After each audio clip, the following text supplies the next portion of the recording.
Добро вечер во Топ тема на ваша страна. Граѓаните се гневни на пратениците заради огромните суми што ги земаат за патни трошоци, што достигнуваат и 15.000 евра годишно за еден пратеник. И додека собранието е во криза и не функционира, партиите се во политички дилови, граѓаните сметаат дека пратениците не ги заслужуваат ниту платите. Ова го покажуваат резултатите од телефонската анкета што ја спроведе М-Проспект во периодот од 26 февруари до 5 март на примерок од 1000 испитаници. Анкетата испитуваше колку граѓаните се подготвени да покренуваат иницијативи за да ги менуваат работите во својата средина. Резултатите вечерва ги анализираме со Никола Писарев, активист, Гонце Ковлевска, извршен директор на Македонскиот центар за меѓународна соработка и Ордан Шишовски, истражувач. Меѓутоа, најпрво ќе почнеме со резултатите од анкетата кои ги презентира Боби Христов. Едно од најактуелните прашања во последен момент се патните трошоци на пратениците. И ако е до испитаниците во нашата анкета, заклучокот е дека граѓаните се лути за огромните трошоци. 69,7% информациите за огромни пари кои што се слеваат во пратеничките џебови за патни трошоци ги и кај овој дел, кај 69,7% предизвикуваат лутина, а 18,7% се изјасниле дека не се засегнати од тоа прашање. Што се однесува до пратениците, поставивме уште едно прашање, а тоа е за нивните вкупни примања.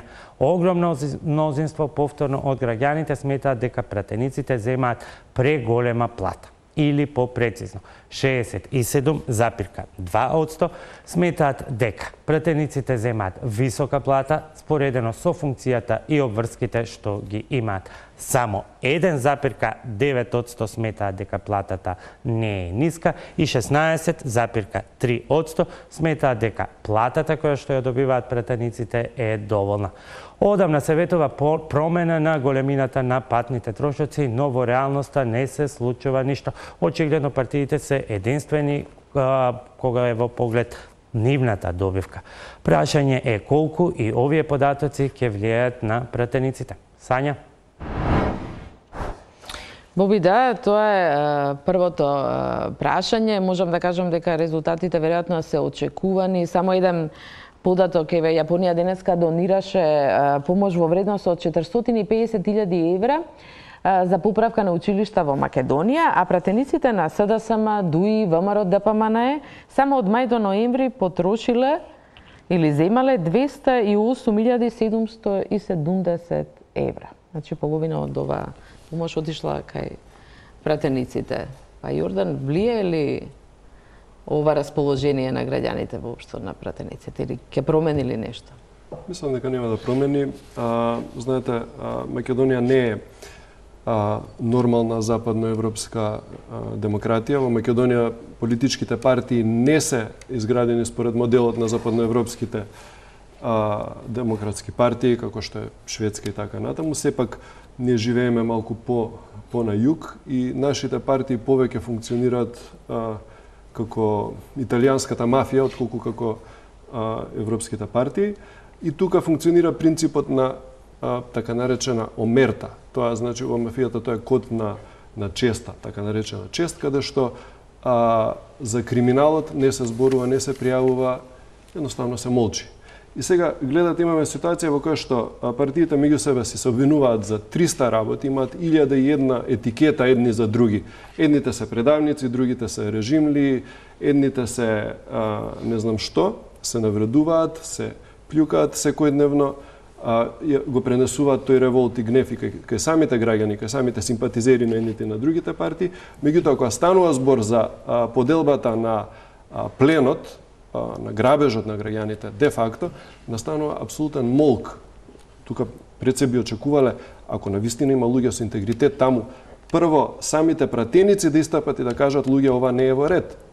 Бидејќи навистина станува збор за шокантно однесување и навистина безобразно, знаете, невоспитано однесување од страна на пратениците од сите партии. Тука имаме една апсолутна согласност Ние немаме консензус по однос на прашањето за името, по однос на иднината, НАТО, ЕУ и така натаму, меѓутоа кај партиите постои апсолутен консензус кога станува збор за поделба за парите од за патни трошкови и така натаму. Секој месец по 1.000 плюс, 1.000 плюс и на крајот на мандатот имате едно станче плюс. Што е шокантно и не е шокантно ако живеете тука, вие знаете како функционира системот, но едноставно е многу грозно. Би дал еден пример, сосема спротивен како функционира во една нормална држава. Вчера имаше по сите медиуми јавија дека во Канада специјалистите доктори добиле покачување на платите и они самите истапуваат, протестираат против покачувањето на платите, затоа што болничарите и другите во здравството имаат ниски плати и специјалистите се откажуваат од своите привилегии финансиски со цел системот да функционира. Така функционираат успешните држави. Да нема незадоволство кај луѓето со кои работат секој ден. И дури пред некој ден некој пратеник истапи и рече дека тоа било шокантно, само 1000 евра како он ќе одгледува фамилија со тие пари. А повеќето граѓани живеат со бедни 12.000 денари месечно. Господине Ковлеска, третина или од испитаниците 67,2% сметаат дека пратениците ни платата не си ја заслужуваат таа што ја земат ни патни трошоци. Во условите во какви што живееме и примањата какви што ги имаат поголем број од граѓаните и целокупната состојба економска и невработеност, овие резултати мислам дека не се изненадување.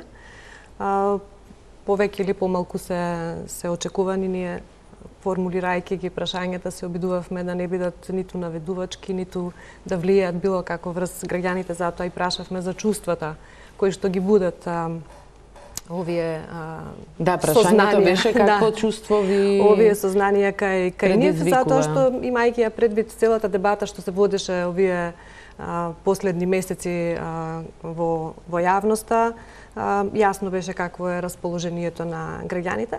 Она што би сакала само да го дополнам во врска со податоците, се однесува на тоа како реагираат, например, етничките македонци, како етничките албанци во врска со овие две прашања. И при тоа на ставот дека информациите за патни трошоци на пратениците им предизвикуваат лутина многу повеќе на македонците отколку на албанците и разликата е некаде околу 15% поени.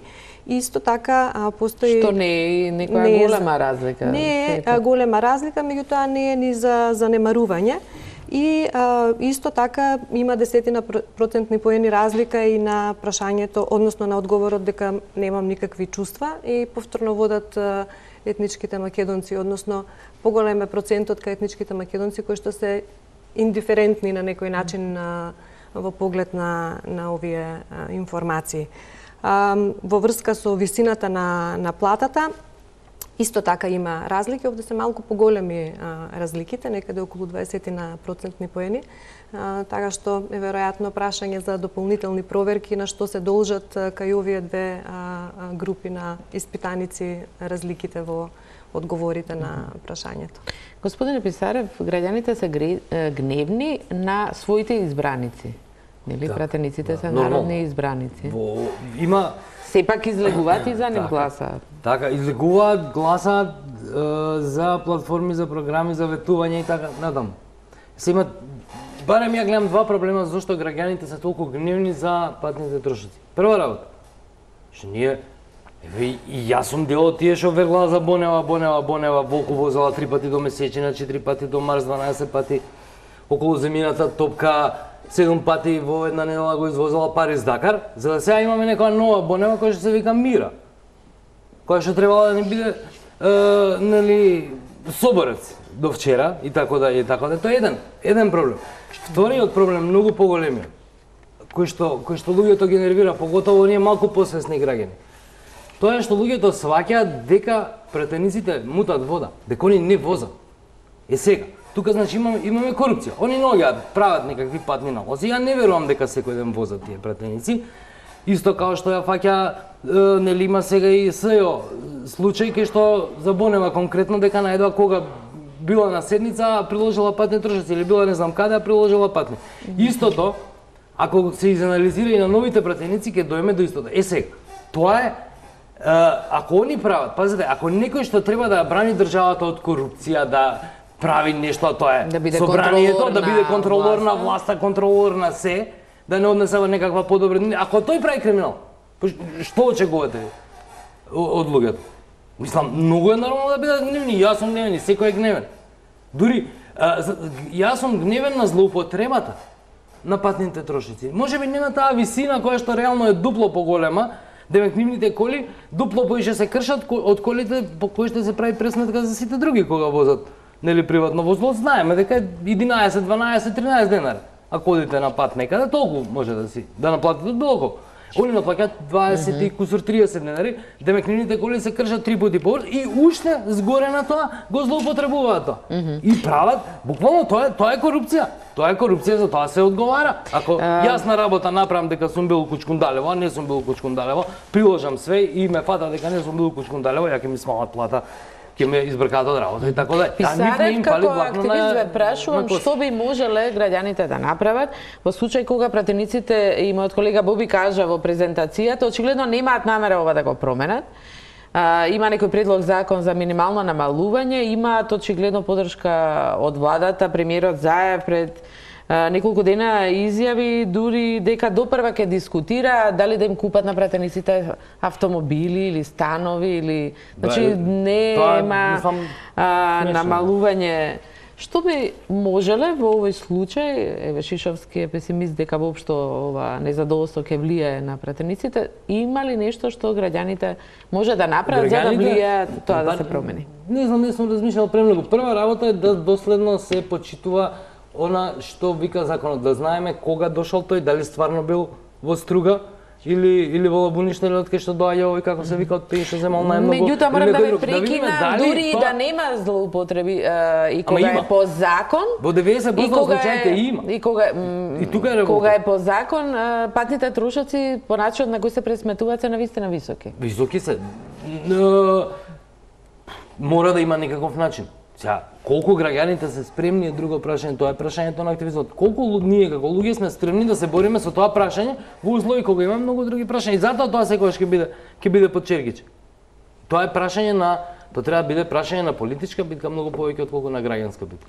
Оти многу повеќе пари државата троши за други глупости отколку за пари и многу поефикасно би било граѓаните да се борат против тоа отколку против ова, зашто ова е многу комплицирано. Ова е многу комплицирано, се борите против цело собрание кое што, мислам, да, може да има некаков протест, може да има нешто, не верувам дека Шишовски, дали може би промената на изборниот закон конечно да не се гласа за партии, туку за личности би можело да промени перцепцијата на самите избраници? Тоа беше ветувањето, нели, на сегашната власт, им стои во изборната програма. Некако замолчаа на таа тема, гледам, не се споменува, меѓутоа не ставно збор само за промена на законската регулатива, туку на целиот однос на институциите. Вие имате пратеник за кој што сте гласале. Значи, тоа треба да биде човек со име и презиме, кој што е отчетен пред вас. Во секоја нормална демократија, пратеникот излегува пред граѓаните што го гласале, пред својата конституенција, пред своите гласачи. Еднаш месечно, 2 пати месечно, еднаш во 3 месеци. И он разговара со нив. Му викаат ако треба. Еве, гледате, скоро имаше во Америка. Им викаат, им се дерат, ги псујат ако треба. Знаете, ги ставаат во небрано, се соочуваат со граѓаните.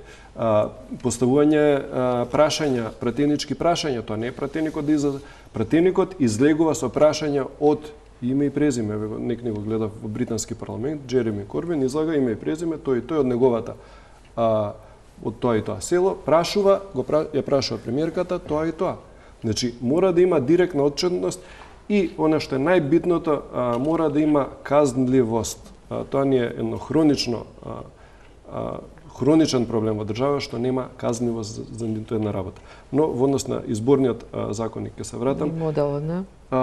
За жал, тоа е повторно ставено под тепих, повторно не замајуваат со други прашања кои што сметам дека се премногу апстрактни, како што е прашањето со јазикот, името и така натаму, се тоа битни прашања, меѓутоа се многу апстрактни и не ги засегаат граѓаните директно. Ова не засега директно, бидејќи и малкумина од граѓаните, не знам дали сте правеле такво истражување, но малкумина разбираат дека тие пари не се државни пари. Значи државата нема своји пари, тоа се наши пари. Секогаш кога купуваме, кога работиме, од наш джеб, нашите пратеници кои што би требало нас да не представуваат, нас не крадат. И знаете, ако дојде некој, ако ви земе од вашиот джеб, пари ќе се тепате со него. Меѓутоа он ни зема илјадници евра месечно, а граѓаните се најче. За 6 месеци само 200.000 над 200.000 евра само на души. трошоци. Кој знае колку сите ги имаат инкасирани, колку тие се оправдани пари. Кога граѓаните имаат вакво лошо мислење за пратениците, значи прашање колку се мотивирани да преземат некаква иницијатива, нешто да променат и на локално и на државно ниво, или пак прашањето е колку разбираат дека демократијата не е само гласање на избори. Во анкетата затоа ги прашавме кои форми на учество ги препознаваат. Тука добивме одговори, најмногу 23,2% го препознаваат референдумот како форма на действување, потоа 17,2% граѓанска иницијатива, 17% собир на граѓани и 16,4% трибини, анкети и предлози, а 5,4% воопшто не знаат за ниту една од овие иницијативи. Да видиме сега што покажуваат одговорите на прашањата, дали би учествувале на референдум или собир или која било друга иницијатива за промени. Повторно Боби Христов.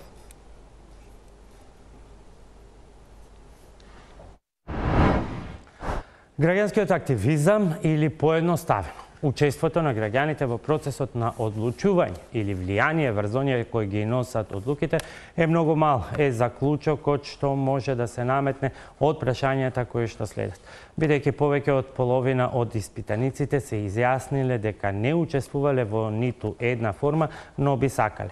Или по-конкретно, ги поставивме прашањата околу сите форми на граѓанска партиципација, референдум, собир на граѓани, граѓанска иницијатива, трибини, анкети и предлози, а одговорите се очигледни дека во најголем дел од сите форми граѓаните не учествувале, не би сакале да учествуваат, или по-конкретно, кај референдумот 55,8% не учествувале. И тука имаме 28,2% кои што не би учествувале. Кај податоците околу собирите на граѓаните имаме идентични тенденции.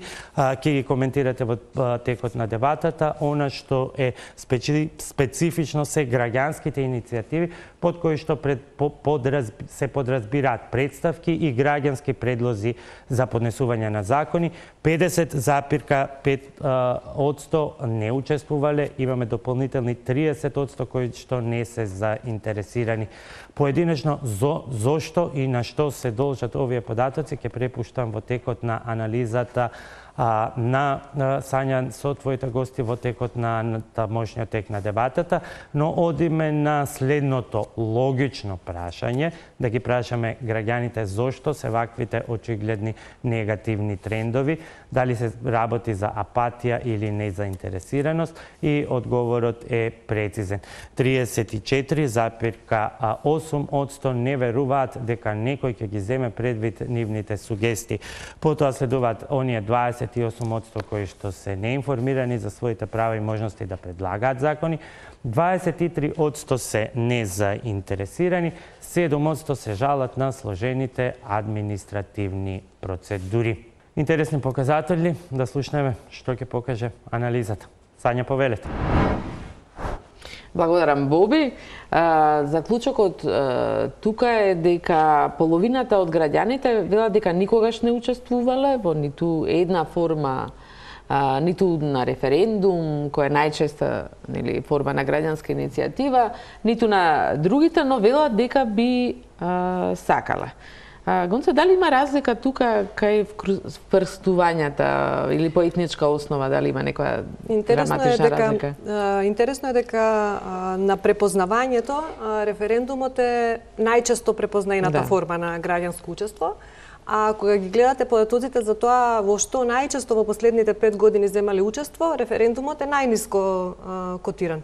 Иако во препознавањето можеби помага ова што се случуваше во крајот на минатата година, сите референдуми кои што се случуваа на југоистокот, поврзани со отварањето на родниците, се зборуваше често за референдуми во Валандово, во Гевгелија, во Струмица и така натаму, и можно е тоа да влијаело на препознавањето на тоа како форма за граѓанско изјаснување, меѓутоа поразително е тоа што ги има толку малку. Сега од друга страна, над 50% викаат не, ама би учествувал доколку имам прилика, што ако сакаме да гледаме оптимистички на граѓанското учество и на тоа што би можело во иднина да се случува, би рекле има потенцијал кај граѓаните на Македонија, би можеле на некој начин да се вклучат во сите тие процеси, во носењето на одлуки, во влијаењето на тие одлуки, без разлика дали станува збор за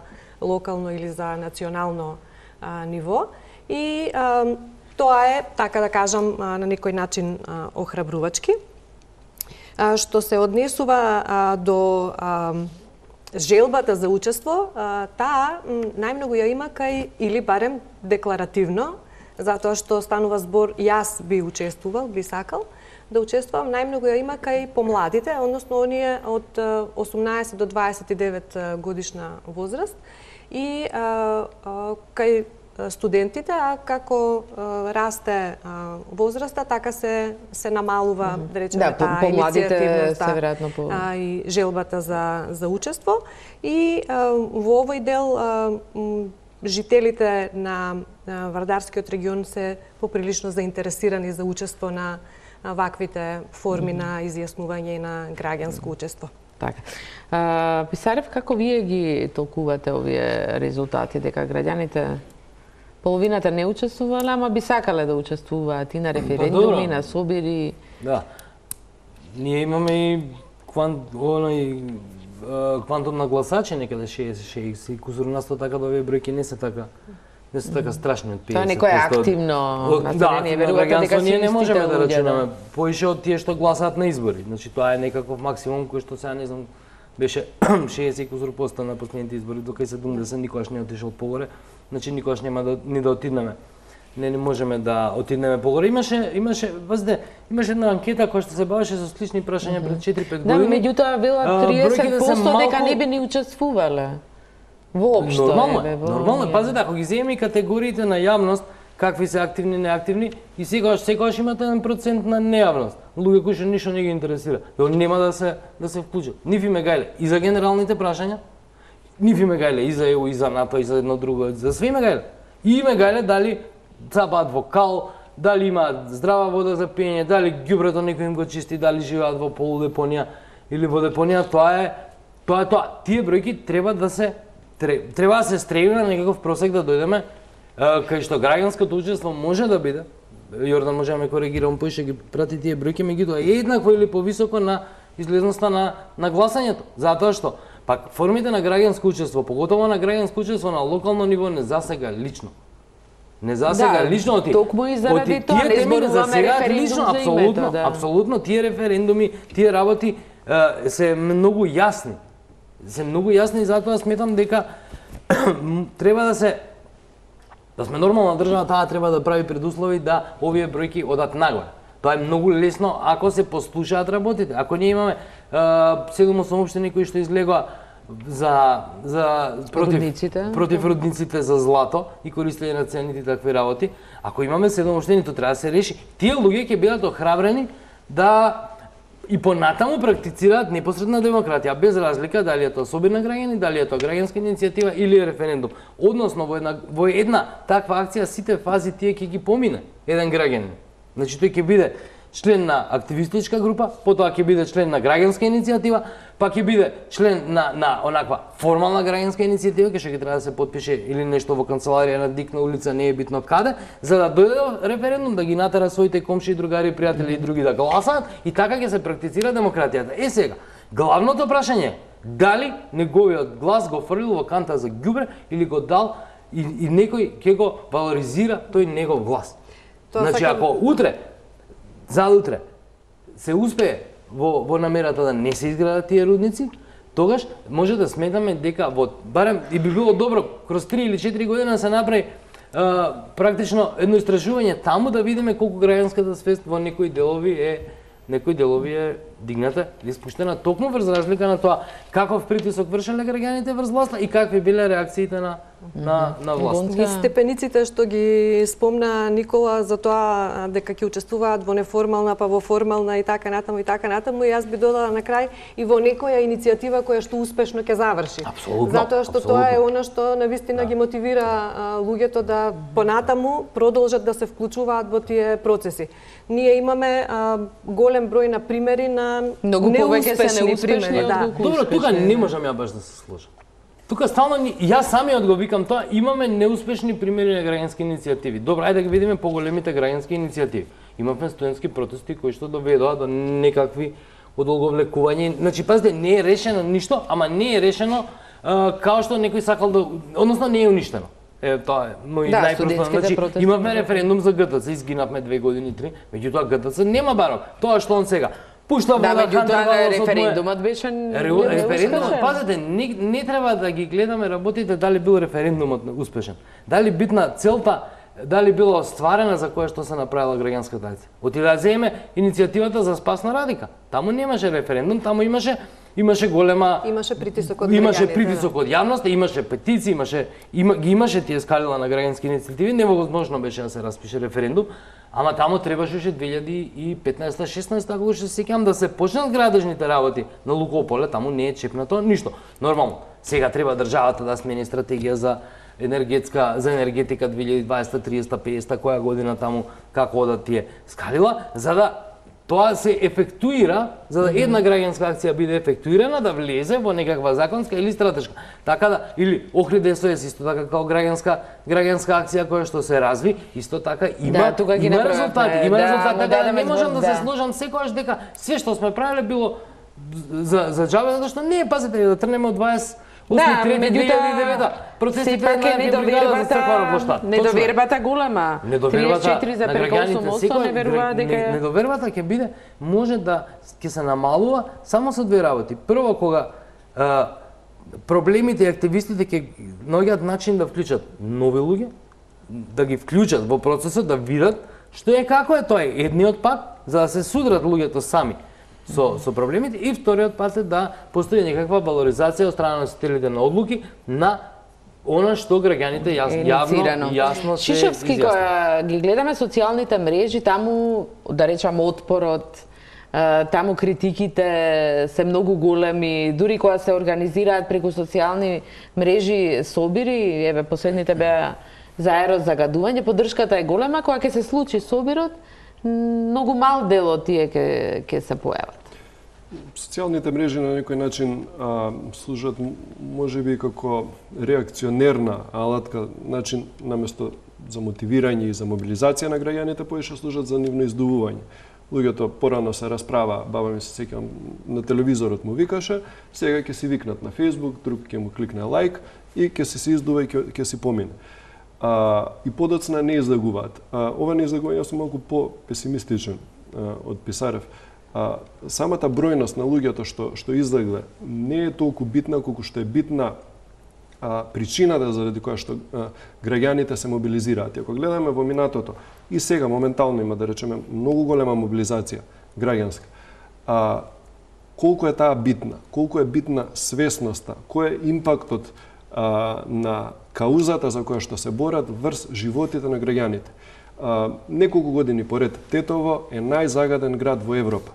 Значи, ние дишеме отров. Рудниците, Казандол и така натаму, со цијанид, за генерации ќе бидат уништени, ќе биде уништена земјата. Во Кавадарци, згурата се истура се расфрла низ цел регион. Луѓето дишат отров, а кога доаѓа време за протест, сите молчат. Пред некоја недела имаше истражување излезено, направено дека загадувањето не влијае толку многу врз самите животи. Влијае. Ние имаме меѓу најнисок животен век во Европа, 60 на години, толку 70 нешто, ама па е толку 70. Дали 70 Италија 85, ама е пак на дното. Многу е долу. Но проблемот со загадувањето не е толку врз нашите животи, туку се менуваат гените, тоа се најнови истражувања. Што значи дека поколенијата ќе не бидат уништени. Ќе се раѓаат во оваа земја мутанти. И сега луѓето не излагуваат, не се бунтуваат. 28% се воопшто неинформирани дека може нешто да Ама и тие што направат. излагуваат, тие не излагуваат за загадениот воздух. Тие излагуваат за името, за идентитетот, за јазикот, против јазикот, за јазикот и така натаму. За апстрактни прашања кои што немаат никаков реален импакт. Замислете, го сочуваме ние. Да, меѓутоа политичките партии се јавуваат како многу голем клучниот момент. најглавен мотиватор. Замислите сега, ние го зачуваме идентитетот и ние потомците нели на Александар Македонски во наредните генерации, потомците на Александар Македонски ќе се раѓаат како дегенерици, како мутанти во оваа земја. Меѓутоа граѓаните тоа не ги загрижуваат други прашања, а тие прашања се многу лесни за партиите.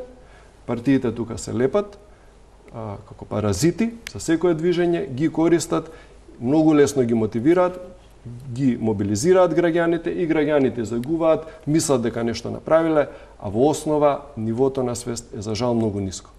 Нивото на образование за жал не е многу ниско, нек нема пред лани имаше истражување дека огромен процент од граѓаните, посебно од младите, се функционално неписмени. Значи мора да се смени и образованието и медиумите, да се постави многу поголемо внимание врз изградбата на личноста, на карактерот на граѓаните, отколку врз чистото, да речеме, продавање на продукти и така натаму. Морам да напоменам тука, партиите се тие што лесно ги мотивира, дури и за своите нели цели. Меѓутоа имавме шарена револуција, имавме студентски протести, кои не беа директно партиски организирани, а сепак донесоа промени. Да, донесоа. Што тие покажа? Тука се гледаше целата борба помеѓу овие два концепта. Овој граѓански концепт кој што е многу фрагилен и многу мал. Малкумина има навистина активисти кои што навистина веруваат во сите тие иницијативи и така натаму. Изминативе години само што некоја иницијатива ќе фати како се кажа, залет, веднаш гледате како се залепуваат паразити од партиите и се обидуваат да ги на некој начин превземат иницијативите. Голем дел од иницијативите беа превземани. Другава партија воопшто не се ни обидува да ги превзема, она си создава комплетно иницијативи. Како ќе препознаете дека една иницијатива е превземана од партијата? Многу лесно. Ќе видите на Партизанска, кога има голем протест, дали има автобуси донесени од цела Македонија. И кога ќе видите од автобусите како излагуваат контингент на протестирачи како попчиња, фатени за рачиња, како идат со готови транспаренти, со готови слогани добиени по СМС пораки, вие гледате дека партијата, едната, другата или третата, замешала прсти. Тоа се случуваше и со шарена револуција, тоа се случува сега, овие името, знамето што не го даваат и така натаму, тоа се случуваше со таа, како им се викаше другата, Бетмен и компанија сега што се во затвор. Истото беше, истото е секогаш. Ако ние не се одвоиме, ако не разграничиме помеѓу граѓанска иницијатива и партиска иницијатива, бидејќи, внимавајте, сосема е легитимно луѓето што се партиски членови да се излезат и да си протестираат. И да речеме, за мене најголема борба во рамките на шарена револуција беше за тоа омеѓување, разграничување. Јас сакав да им кажував таму луѓе, дајте да се разграничиме. Овде ќе си бидат граѓанските организации, граѓаните, сите слободни што се непартиски. Овде одвоени со транспарент ќе си бидат партиите, сите засебно. Сум бил на други места, во Солун сум бил на протест. Анархистите си се овде си се комунистичка партија, овде си се не знам која таму партија, они имаат милион партии. Си се одвојуваат и секој си протестира. кога настанува мешање помеѓу партискиот активизам и граѓанскиот активизам, настанува куршлус со што страда граѓанската свест и граѓанската едноставно граѓанството страда. И ние создаваме на тотално партизирана држава во која што демократијата невозможна, бидејќи партиите на крајот на краиштата не се демократски. Ние имаме сталинистички тип на партии. Сите, од прва до последна се. Двете иницијативи кои што ги спомна Сања и иницијативата за Радика, кои што се неформални во принцип, може би ќе наметнуваат и некој друг заклучок, односно кога тие се неформални, може би се поуспешни отколку кога одат низ институциите на системот, затоа што она за што зборувавме како неуспешни иницијативи, вклучително и ГТЗ, без разлика што промената не се случи, референдумот сам по себе беше неуспешен, односно излезноста беше ниска. Иницијативата Аман исто така не доживеа успех. Тоа на плоштад што Никола го спомна, тоа е пирова победа. Исто така не беше успешно затоа што не беа собрани подписите по Не, подписите беа многу подоцна. Не беше меѓутоа подписите беа собрани не преку подрачните единици на Министерството за правда и заради тоа не можеше да продолжи, односно тоа е башка. Така да дали во случајов можеме да зборуваме за тоа дека луѓето се поохрабрени кога тоа се случува надвор од институциите на системот и тоа е почиста некоја граѓанска иницијатива, ова што зборувавме до пред малку, отколку кога тоа поминува низ институциите. И дали можеби и покрај овие бројки за тоа дека не е толку проблем сложената административна процедура, сепак треба да се бараат решенија во поедноставување на процедурата и зајакнување на довербата во институциите и во начинот на потекнување на тоа учество. Во партизирана држава во која живееме, каде партиите се нели тие главните и мотивирачи, граѓаните прават разлика меѓу граѓанска и партиска и секогаш или дека... Мислам дека прават, меѓутоа се работи за теми кои што граѓаните ги препознаваат. Сега, тука е целиот клjuč, ако сакаме да ги активираме граѓаните. Тука е клjučот на мобилизациите, колку заканата по-видлива име на луѓето, колку тоа што се свесни дека и може лесно да им се објасни дека ги засега толку недовербата е навистина голема. Па не знам, јас не гледам на тоа така, затоа што имало иницијативи кај што не постоела недоверба. Недоверба секогаш ќе има затоа што пазите ние живеевме до скоро во еден општествен чуден систем, некои го викаат режим, некои го викаат друго, сега живееме во очекување на некаква промена да се случи, ние не сме влезени во општествена промена, туку сега што имаме само промена на власт. И сега, и ние не знаеме кај сме практично. Меѓутоа, она што јас го имам приметено во овие 7-8 години, бивајќи член на различни граѓански иницијативи, е дека колку е едноставен проблемот, а колку е повеќе ги афектира луѓето, колку повеќе лично ги засега, на лично ниво мора проблемот да засега луѓе за да тие се вклучат. Колку повеќе колку повеќе они се вклучуваат. Дали се разочарувате кога тие ваши, да ги речам соборци, не ми текнува по-прикладен збор, активисти, со вас по завршување на некоја иницијатива завршуваат во институциите или се вработени добро прашање. Одма ќе ви одговорам. Против оние по кои протестирале и покренувале иницијатива. Јас не сум разочаран кога тие ќе завршат во институциите. Јас сум разочаран кога тие во институциите нема да се борат за каузите кои се бореле претходно. Тука е проблемот на нашето разочарување, и моето, и на Јордан, и на многу други. На сичне ни е криво, ни од Шарена што отидоа во влада, ни од иницијативи што отидоа во влада. Мене воопшто не ми е криво, супер. Знаете, секој човек сам си ја гледа судбината и сам си го гледа патот на животот. Некој си го гледа тоа во јавна администрација, некој во приватен сектор, некој као самостоен истражувач, некој као човек кој што ќе работи нешто за доброто на граѓаните. Меѓутоа, ако ние сите сме дел од едно тело, сме делеле едни идеали и идеи, сега, кога ќе влезе некој таму, очекувам да се застапува за истите работи, а не очекувам да сега влезе некој пратеник и да краде на патни трошици. Не очекувам, стварно не очекувам. И ми разочарувачки, како да не. Оти не е само разочарувачки за мене, разочарувачки е за целата приказна, за сите луѓе, десетици ли биле, стотици ли биле, или илјадници ли биле, кои што сме ги мобилизирале заедно и сега одеднаш имате таков ефект. Тука е разочарувањето. И тука е разочарувањето во принцип и од оваа власт која што го гледаме во задниот период се почесто. Не е проблемот што некој отишол да работи во министерство или било каде. Туку што ги изневерил работите кои што со години зборувал дека се битни.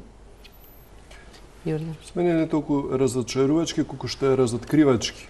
Знаете, со години во сите овие иницијативи секојаш излагуваше на виделина спорот околу тоа дали граѓанската иницијатива да продолжи како граѓанска иницијатива и дали да добие помош која што нели така слободно ќе биде дадена од некоја партија таму. И повторно пак гледавме како во сите тие движења ги имаше сите тие исти луѓе кои што вика ама ние не можеме сами, знаете, мора да се мобилизира и вака така со партијата ово. Тие луѓе си добија сега сите позиции на секаде во власта и е многу убаво што се излегува на виделина, нели?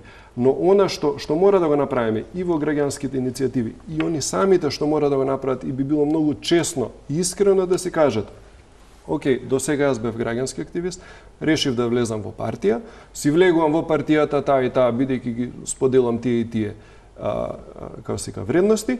И како кандидат на таа партија, јас сум си пратеник и така натаму. Многу е нечесно кога поранешни граѓански активисти, а сега де факто и де јуре партиски назначени пратеници, да речеме, се представуваат како независни пратеници. Дури не е проблемот во кој како се представува. Тоа е гачка. Проблемот е дали ги решава работите за кои што се борел. Значи, не купувам таа прича ваша. Никош нема да ја купам. Ја и ти сме се расправале слободи. Дали па системот, па биле партија, не биле. Дај води тамо реши работа. Треба да нема рудници у Казандол. Дали СДС, МСДС, ВМРО, Марсовци ќе реша тој проблем. На тој Валандово што гај зелки да преживее, уопште не го интересира. Он има проблем, он има бара решение. А дали некој бил се правил таму дека бил ова, па после влегол у Советна општина или у парламент или било каде, тоа уопште на обичниот граѓанин не му е битно. На граѓанинот му е битно да проблемот за кој што се залагал во старт, некој му го реши. Да заканата која што му стоела над глава му биде тргната, за да си продолжи со мирниот и убав живот и да си бара све. А како тој процес одел? Внатре во иницијативите, тоа да, главиме 10 години во тие приказни и тотално се не би. Мислам дека се сепак битни затоа што е многу битно луѓето кога гледаат од надвор, кои ќе видат овие биле активисти и оствари не биле. И сега сите останати што продолжиле дали е решено или не, луѓето не гледаат дали XY ликот од Валандово или од Богданци бил се представувал како ваков, па се представувал како таков или како таков. Него му е битно дали ќе има рудник или ќе нема рудник. Ако нема рудник, ќе пцуе и нема да излезе утре ни на референдум, нема да биде ни на граѓанска иницијатива, нема да биде и само ќе набива главата во песок и ќе вика судбина.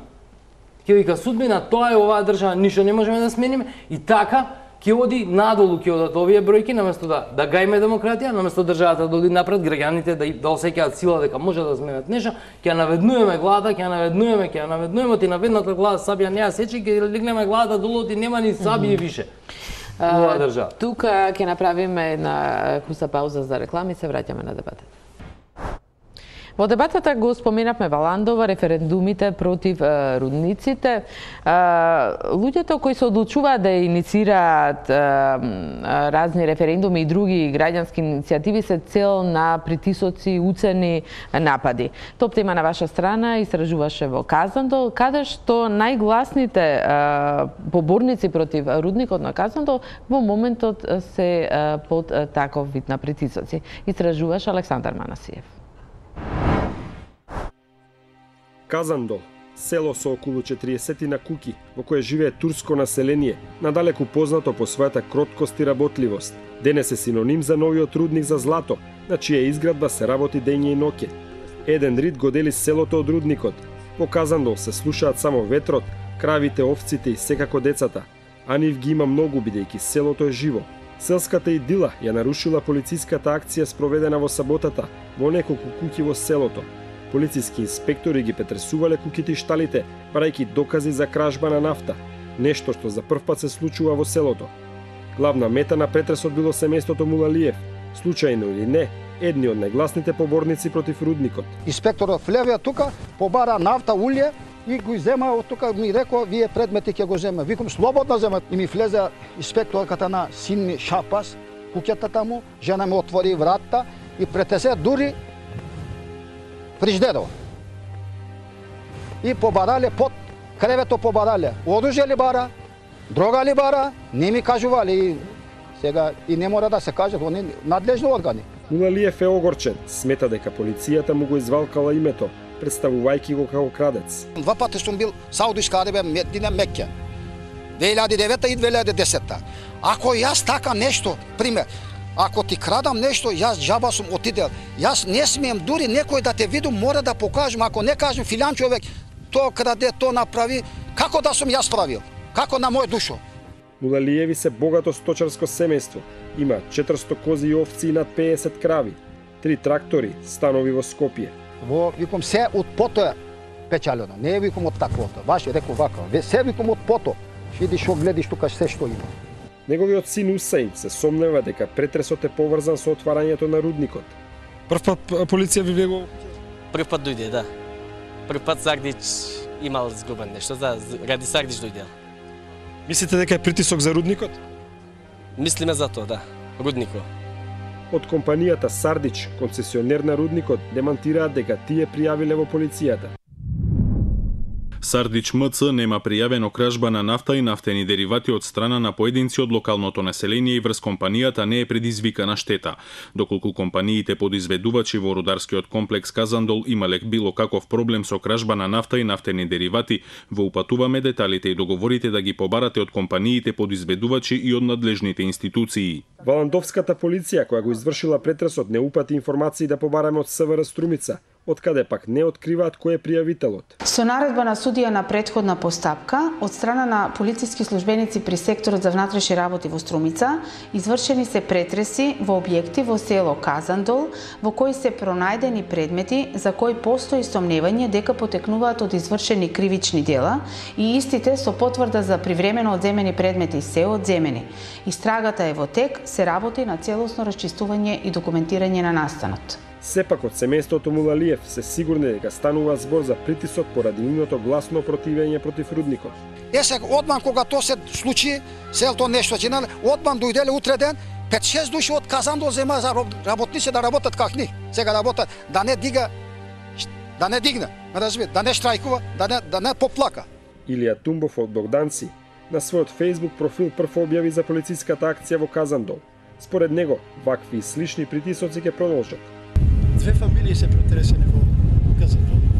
Едната фамилија очајно од тоа што им се урива авторитетот, душевниот мир некако им се буричка, се согласни да кажат што им се случува. Ето другата фамилија одбива да каже, а беа согласни за тоа заради тоа што некои од нив работат во Сардич, сигурно притисокот е извршен и веќе да не се расположени да зборат. Веста за акцијата стигнала и до градоначалникот на Валандово, кој не исклучува можноста акцијата да е поврзана со ситуацијата со рудникот. Моje мислење е дека конкретно во Казандол живее најкроткото население во нашата општина, мирно население, кое што, ете, ако сте го посетили населеното место, знаете дека станува збор за едно од најзапуштените инфраструктурни населени места, целосно ставен во заборав изминатиот период, така да многу поверојатно ми е второто сценарио, но да почекаме официјални извештаи. И Роберт Марков, активист од Валандово, стравува дека притисокот околу рудникот ќе продолжи. Притисоци имало од секогаш. За време на референдумот, сигурно сте запознаени, имаше притисоци врз населението да не излегуваат на гласање. Исто кога собиравме потписи за референдум, исто така имаше притисоци врз населението, но како што гледате, се уште никој се нема откажено, револтот е се уште голем. Мулалиев не се плаши толку од притисоците колку од иднината која му ја носи рудникот. Тоа киселина што ќе клавале, бакаро ќе чинале, камено се топил, ридо ќе се топи, а не вазо да загади, брате. Тоа на детенце да питиш, обовезно 1000% тоа ќе има, 1000%, не 100%. И додека внуците си играат безгрижно во неговиот двор, Алија Мулалиев останува сам со своите грижи. Каков живот ќе има со тоа што се гради на местото кое генерациите пред него го нарекувале дом. Това беше истражувањето на Александар Манасиев во Казандол за притисоците на луѓето кои го организира и кои се гласни против рудникот во крај нивното село. Писаре, вие го организиравте референдумот за ГТЦ. Дали и какви притисоци имавте тогаш? Какви имавме тогаш? Притисоци различни.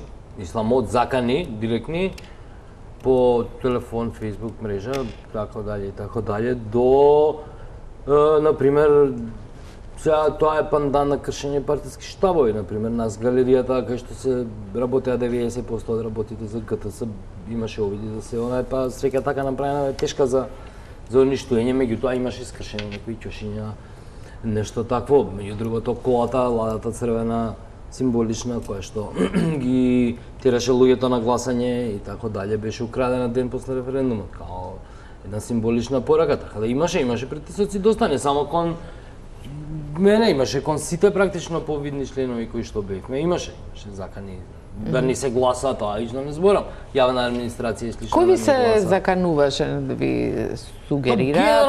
Генерално, пазите, јас не знам која искрши галеријата, никој не знам, не се ни потруде да знаат, на полиција. Исто така као што не се ми потруде да најдат која е украл колата.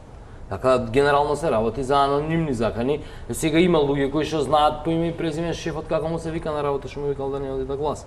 Или луѓе кои што не дозволува одредени активности да се спроведат и така дале. Ти имаат име и презиме, ти имаат командна одговорност, имаат онаква одговорност во како дел од дали тоа може да биде објаснување што беше неуспешен? Тогаш немаше цензус, не излегоа потребните 50. Од 17.000 требаше да бидеме преку 20.000 за 2-3.000 гласа, апсолутно нешто може, него тоа е реалноста. Зошто не излегоа луѓе практично? Имаше тивок бојкот од страна на целата власт. Значи, они не излегоа јавно на медиум да кажат немојте да гласате, меѓутоа сите кои што работеа во државна администрација, каде што точно они има правено пресметки, каде можат да делуваат тие луѓе и нивните семејства и така дале, да не гласаат и плюс целото членство на ВМРО. Значи, членството на ВМРО исто така беше мобилизирано да не гласа на референдум. Тоа го знаевме затоа што имаше луѓе во иницијативата кои што доаѓаа ни кажуваа, кои што беа членови, најобични членови на ВМРО, кои што се противеа на идејата за ставање на баров на ГТЦ и тие информации ние ги имавме. Кај некого успеа, кај некого не успеа. И затоа ние дојдовме до тие 45-6% излезност наместо до 50% плюс 1 глас. Тоа е Вопце како ги објаснувате овие притисоци? Морам да напоменам дека кој е Казандол, референдумот во Валандово тогаш не го поддржа општината, градоначалникот практично го даде и покрената е постапка во Уставниот суд за уставноста на покренувањето на референдумот во Валандово. Тогаш градоначалникот беше од ВМРО ДПМН, власта се смени. Во Валандово го видовме градоначалникот кој од СДСМ, но поборниците против рудникот повторно имаат притисоци. Како на тоа се гледат и воопшто на притисоците врз граѓаните кои иницираат промена? Веројатно, не можам да кажам дека тоа е нормална работа, меѓутоа, веројатно е очекувана работа, затоа што препоставувам интересите се прилично големи и на едната и на другата страна. Она што се случува независно, паралелно со референдумите, без разлика дали биле успешни или неуспешни во Југоистокот, е целокупниот граѓански ангажман кој што оди паралелно со тие референдуми и со тоа изјаснување, и активистите кои што не престануваат да работат на случајот, да вршат притисок врз институциите и така натаму и така натаму. Тие се свесни, нели, после првичната еуфорија на првиот успешен референдум, како ладен туш беше доживеана информацијата дека овие не се обврзувачки референдуми, нели, има различни типови на референдуми, такви кои што се обврзувачки и такви кои што се консултативни. Овие се од оваа другата врста и не мора да биде земена во предвид волјата на граѓаните, што исто така сметам дека не е во ред. Толкава маса луѓе да излезе и речи си едногласно да каже дека не се за тоа, а тоа да биде туку така занемарено, мислам дека во најмала рака е непочитување на оние кои што ви го дале гласот и кои што ве ставиле на таа позиција на која што седите. И во таа насока сметам дека политичарите и луѓето на функции би требало малку повеќе да се замислат чиви представници всушност се тие, кого всушност слушаат тие, граѓаните кои што кажуваат што им се допаѓа, што не им се допаѓа, против што се или за што се, или некои други центри кои што заради целата состојба во која што се наоѓа нашето општество очигледно превагнуваат во вагањето на која страна ќе застанат.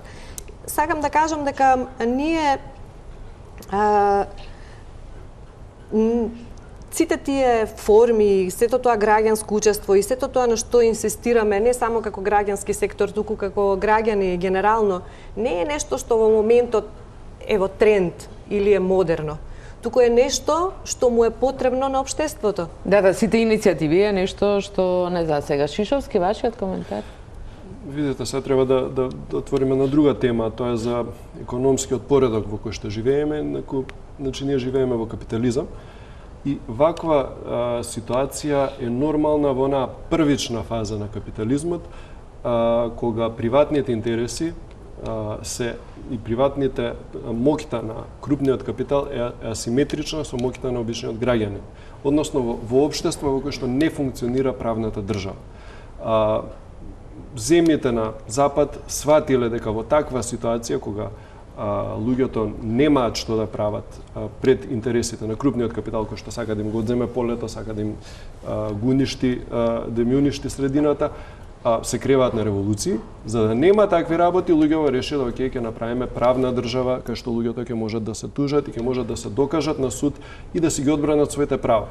Така што тие држави изградиле одржлив систем, одржлив економски поредок во кој што функционираат и слободата на крупниот капитал да се репродуцира себе си, но и слободата на обичните граѓани да можат да си ги одбранат своите интереси ако им бидат нарушени. За жал кај нас и во многу земји од Источна Европа, вклучително и земји во Европска унија, правната држава потфрла. Конкретно во Романија имаше многу слична ситуација во однос на рудниците на злато, дури слични истите компании беа вклучени, да не зборуваме што се случува во Африка, во Јужна Америка и така натаму, кај што има дури пара милитарни организации платени од истите оние корпорации кои што во Америка и во Германија се со одела и се совршени. iPhone-от и сите други телефони добиваат многу скапи, како се кажат, минерали од земји кои што се фрлени во граѓански војни за да ги добијат поевтино тие минерали. Значи, капиталот ќе направи се што е во негов интерес само за да се репродуцира. За жал, ние немаме правна држава. За жал, власта која што ја доби својата власт благодарение на ветувањата за правна држава и реформа во судството и така натаму, престана да зборува на таа тема. Единствено останува силата на граѓаните да се изборат за своите права. Од една страна, власта би морало да се врати назад кон битните проблеми, а тоа е правната држава, а од друга страна граѓаните мора да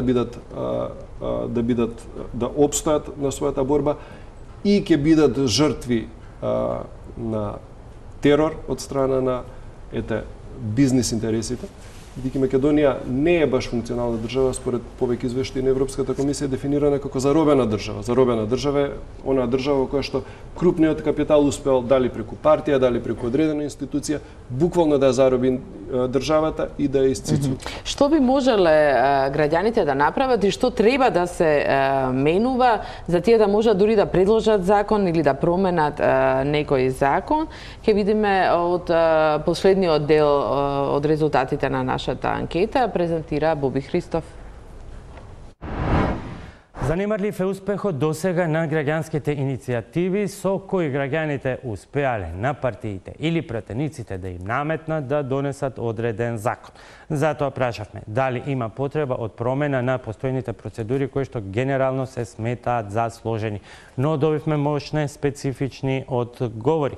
43,6% сметаат дека постојните процедури се во ред, а тие патем предвидуваат одење во подрачни единици на Државната изборна комисија и давање подпис, меѓутоа, еве, нашите испитаници сметаат дека тоа е во ред и велат дека ако некому му е битно, ќе оди кај да треба за да даде подпис. Додека 35,6% сметаат дека процедурите за собирање подписи треба да се поедностават со воведување на онлайн процедури.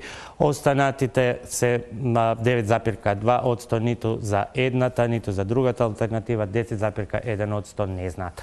Следното прашање, продолжуваме, се во истиот контекст, се однесува на формите и начините на комуникација на граѓаните со властите. Голем процент, 63% сака тоа да се директни средби, 63,1%, додека останатите се за електронска или писмена комуникација, односно 20,6% се за онлайн комуникација, 12,8% за писмена комуникација, 2,7% не знаат или одбиле да одговорат. Но тоа, ако го разграниме тоа, за да видиме колку се пак граѓаните активни или властите отворени кон нив, добиваме исто така поразителни резултати. 71,9% од граѓаните на прашањето дали сте биле вклучени во процесот на одлучување во вашата општина, одговориле дека никогаш не биле вклучени во процесот на одлучување на општината. Само 16,1% е процентот на оние кои што еднаш барем учествувале, останатите показатели се занемарливи. А причините за тоа се во недовербата дека нешто ќе се смени. На прашањето каква е вашата перцепција од вклучувањето на граѓаните во процесот на одлучување, 41,7% се изјасниле дека нема никакви ефекти. Дополнително 15,7% сметаат дека ефектите се негативни или на она песимистичка страна кумулативно имаме или заедно имаме некаде 57,4% или само 30,4% кумулативно на оние кои што сметаат дека ефектите се позитивно. Како до поголема мотивација, прашавме и што вас лично би ве мотивирало да учествувате во консултациите на локално ниво. Клучниот одговор кој што го дале 44,5% од испитаниците е дека е тоа важноста на темата. Не се занемарливи и процентот на оние кои што очекуваат лична покана од локалните власти или учество на советниците и градоначалниците на тие дебати. Мојот заклучок Сања би бил имаме оттуѓена власт од граѓаните, а тоа го сугерираат и следниве две прашања. Дали советниците, односно пратениците, се достапни за граѓаните? И тука имаме исто така не баш позитивни одговори. 38,3% одговориле дека никогаш не се достапни. Ретко достапни пратениците или советниците биле за 32,6% од граѓаните, повремено се достапни 16,6% или секога се достапни 6%, некаква позитивна страна кумулативно од 23%. И тука имаме во овој контекст уште едно прашање, а тоа е дали вие лично контактирате за прашање од јавен интерес со пратениците од вашата изборна единица. И еве ги резултатите. Иако е со жолто, одговорот е не, 49,1%. Не, но причината е затоа што не се заинтересирани. Специфичен е вториот процент, 29,6%, кои што одговориле не, но затоа дека не контактирале, но затоа што не знаат како, а само 12,4% изјавиле дека контактирале со нивните пратеници преку така наречените пратенички канцелари.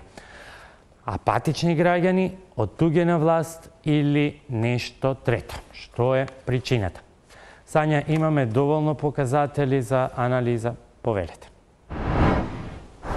Благодарам, Боби. Да, навистина се поразителни овие податоци. 72% воопшто не биле вклучени во одлучување во општината, да не зборуваме за нешто повеќе од тоа, и причината е дека не гледаат ефект. Не се мотивирани затоа што сметаат дека нивниот глас нема никој да го слушне и тоа што тие ќе сугерираат нема никој да го земе во предвид. И тоа е сосема логично и сега како од тој магевсан круг да се излезе надвор. Јас, освен оние 16% што ги спомна Боби дека учествувале, би ги додала и оние што барем еднаш учествувале, еве да не биде толку црна ситуацијата, ама повторно 26% или некаде околу четвртина од популацијата од испитаниците барем еднаш биле вклучени во процесите на одлучување. Јас пак ќе кажам, веројатно не може ни да очекуваме дека 100% од нашите граѓани ќе бидат активни, ќе земат учество во процесите на одлучување, ќе влијаат и така натаму, меѓутоа пак овој процент мислам дека е многу низок, особено во држава каква што е нашата, каде што е јасно дека е потребно притискање од страна на граѓаните, контрола од страна на граѓаните, каде што е потребно со помош на граѓаните да се подобрува транспарентното и отчетното работење не само на локалната, туку и на централната власт. Значи, ако го немаме тој механизам на граѓаните, веројатно уште потешко ќе биде и сметам дека сите би требало да работиме на мотивацијата на граѓаните. Писарев, граѓаните не се информирани, тоа е голем процент, не учествуваат, меѓутоа сметаат дека процедурите се во ред. Некако не добивме многу залагање за онлайн петиции. Граѓаните у принцип појма немаат кои се процедурите.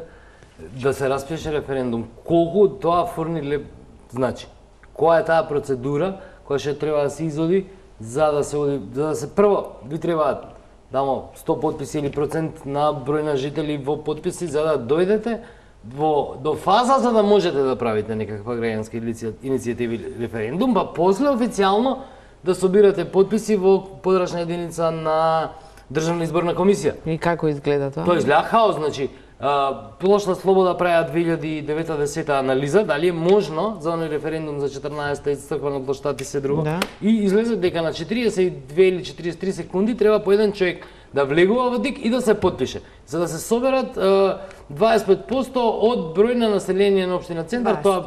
Тоа беа некаде 12.000 потписи во едно канцеларијче на ДИК да соберете во рок од 2 недели, од кои што имате 10 работни дена, ви треба на 42 секундиче и да има луѓе нон-стоп надвор, не може. Стигате до 8-9 и ви останува таа дупка. Значи, ако сакаме да имаме функционални референдуми, баш кад се за после да го достигнат, сакаме тоа да не функционира, мора да се сменат тие уредби подхитно. Или тој број ќе падне под 10% број на потписи, или потписите ќе мора да се собираат на улица. Односно да мојот потпис важи даден пред супермаркет со матичен број со сите податоци, нека каже државата кои податоци треба и државата нека даде листи, нека испечати. У ДИК нека им ги дадат на иницијативите, еве на овој документ ќе се потпишуваат граѓаните, останалите ќе се одлучат луѓето дали ќе се потпишат или не. Затоа што, пазете, тие канцеларии на ДИК работат од 9 до 5. Граѓаните исто така работат од 9 до 5. Тоа е дополнителен проблем. Кога се потпишуваа луѓето, одеа од Козле горе нерези едно уличе, едно сокаче 420 скали има да качат догоре. Па не може еден пензионер на 90 години со 200 притисак шекер, 3 стента и све остало. Не може да ги качи тие скали. Да не збориме за инвалиди, збориме за пензионери, обични луѓе кои што ги имаме илјадници. Тој не може да се качи горе, ја ви гарантирам. Еве да земеме екипа и двајца пензионери нема да ги качиме до подрачна единица на ДИК во општина Карпаш горе у планина. Шишовски, анкетата покажа дека пратениците, советниците се сосема оттуѓени од граѓаните. Дури е поразително дека граѓаните 49-50% воопшто не се заинтересирани за контакт со пратениците, а 38 сметаат дека не се ни достапни, ниту советниците кои веројатно им се соседи, нели таму каде што живеат. Да, преска го зборувавме за тој проблем каде што го спомена. Пратениците и советниците така натаму не се сметаат себе си за представници на граѓаните и не сметаат дека треба они мислат дека се шерифи кои што во својата мало треба да си обезбедат одредени своји лични интереси. Но би сакал уште нешто да додадам и да апелирам. Проблемот на граѓанскиот активизам е што тоа е многу скапа работа. За било која иницијатива што треба да ја правите. На вас ви треба адвокат кој што ги знае процедурите. Ви треба, не знам, ако е тоа за градежно земјиште, ви треба архитект што ги знае законите за градење. И така натаму ви требаат разни стручни лица. Сега во сите иницијативи се појавуваат по еден, двајца кои што доброволно ќе дадат дел од своето време, но ако работите до 5 часот, колку часа неделно вие може да дадете на тоа? Затоа е неопходен мост помеѓу граѓаните и власта се граѓанските организации.